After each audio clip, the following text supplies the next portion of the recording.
ನಮಸ್ಕಾರ. ನೀವು ನೋಡ್ತಾ ಇದ್ದೀರಾ ಶ್ರೀ ಮಾರಿಕಾಂಬಾ ಡಿಜಿಟಲ್ ಟಿವಿ. ನಾನು ಶ್ವೇತಾ ಶೇಟ್.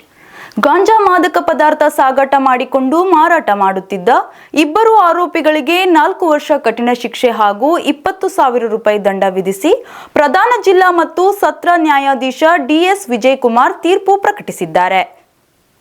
ಹುಲೇಕಲ್ ರಸ್ತೆಯ ನವೀನ್ ರಾಮಚಂದ್ರ ಚೌಹಾಣ ಮತ್ತು ಗಣೇಶನಗರದ ನಿಖಿಲ್ ನಾಗೇಶ್ ಗೌಡ ಎಂಬುವವರಿಗೆ ಶಿಕ್ಷೆ ವಿಧಿಸಲಾಗಿದೆ.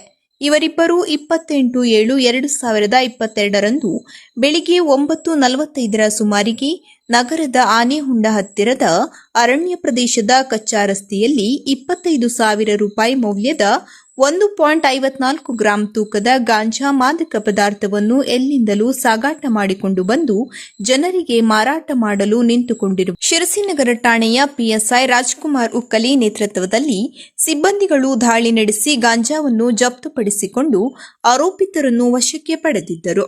ತನಿಖೆ ಕೈಗೊಂಡ ಪಿಎಸ್ಐ ರತ್ನ ಎಸ್ಕೆ ಅವರು ದೋಷಾರೋಪಣಾ ಪಟ್ಟಿಯನ್ನು ನ್ಯಾಯಾಲಯಕ್ಕೆ ಸಲ್ಲಿಸಿದ್ದರು. ಪ್ರಕರಣದ ಸಂಪೂರ್ಣ ವಿಚಾರಣೆ ನಡೆಸಿ ನ್ಯಾಯಾಲಯವು ಆರೋಪಿತರಿಗೆ 4 ವರ್ಷ ಕಠಿಣ ಶಿಕ್ಷೆ ಮತ್ತು 20,000 ರೂಪಾಯಿ ದಂಡವನ್ನು ವಿಧಿಸಿ ತೀರ್ಪು ನೀಡಿದೆ. ಸರ್ಕಾರದ ಪರವಾಗಿ ಸರ್ಕಾರಿ ಅಭಿಯೋಜಕಿ ತನುಜಾ ಬಿ ಹೊಸಪಟ್ಟಣ ವಾದ ಮಂಡಿಸಿದರು.